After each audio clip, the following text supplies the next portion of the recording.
So let's continue on with my Omen reviews. I reviewed Omen 1, 2, and 3, and this week is Omen 4, The Awakening, the TV movie that should not exist at all. This one is it's so funny with why this movie was made. Like, apparently they wanted to have like a Friday the 13th style, like you know there are so many Friday the 13th sequels. I heard that the guy who was involved with the other three Omen films, like a producer, like said, we need to make more of these, like in the style of Friday the 13th, where we can just keep going and making sequels. But instead of making it theatrical, let's make it a TV movie. And let's make it to where the ending of Omen 3 just doesn't matter. Because if you're watching this, you've seen the Omen 3, hopefully, but the Omen 3, at the end of the movie, Damien is killed, good reigns, and evil is defeated. So I love that ending. I love how Damien is defeated and like the evil is gone. But then you have this movie that's just the same movie as the first one again, where you have Delia, who is this new reincarnation of Damien, be born, and she's the new Antichrist, son of the Antichrist, or daughter of the Antichrist, I should say.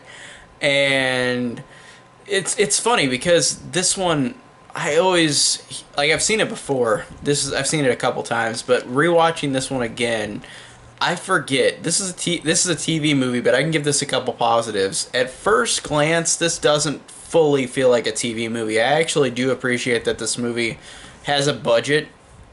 Like, I kind of feel like it has a budget enough that could be theatrical, but then they decided we're just going to make it a TV movie because they probably knew it was not good. I bet they did. They had to have. So the thing I like is that this does have production value to it. It's shot fine. The little girl who plays Delia is actually creepy, and that's a positive I do like. Like, she actually is kind of intimidating. I think that's good. And the acting is pretty fine and serviceable, too. Like, none of the actors are bad in this movie. Like, I think that if you're ranking this on acting, like with the other Omen movies, this one's still up there, like, in terms of acting. And the little girl is fine, and it's shot fine. So those are positives I can give it. But, like, the movie basically is the same as the first one, though, because it's like a new family comes in, they adopt a baby, and the baby is the daughter of the Antichrist. So it's a lot of, like, except for in this version, Delia knows that she is the daughter of the Antichrist because she immediately is evil. In the Omen, in the first one, original one, like, he didn't know he was evil until Omen 2, or he didn't know he was Satan's child. So I did like how in this one, I guess they did change that up, but for all purposes, this is just this first movie again, but with a gender swap and new parents, but they do the same plot basically as the first one, except for the mom does it instead of the dad. So yeah, this one basically, it's not like there's much to say about it because it's so similar to the first one.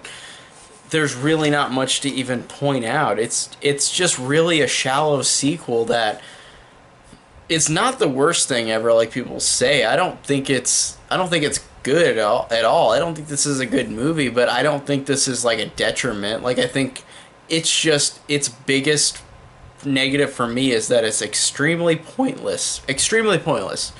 Just it has no reason to exist at all. So that's basically all my thoughts I can give it, is that it's just pointless. Like, it's a pointless sequel. And if you're a completionist like I am, of course you're gonna watch it, even no matter how bad it is. But this was just so pointless. There was nothing to it besides it's called Omen, so it's a sequel to the Omen other films.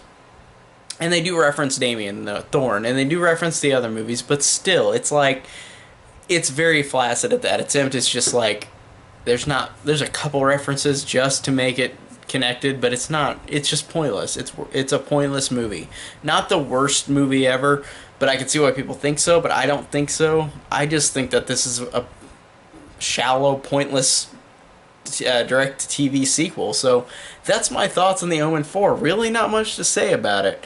Tell me down below what you guys think of the Omen 4. Maybe somebody might surprise me and like it, which is totally fine. You got your own opinions, that's how it should go.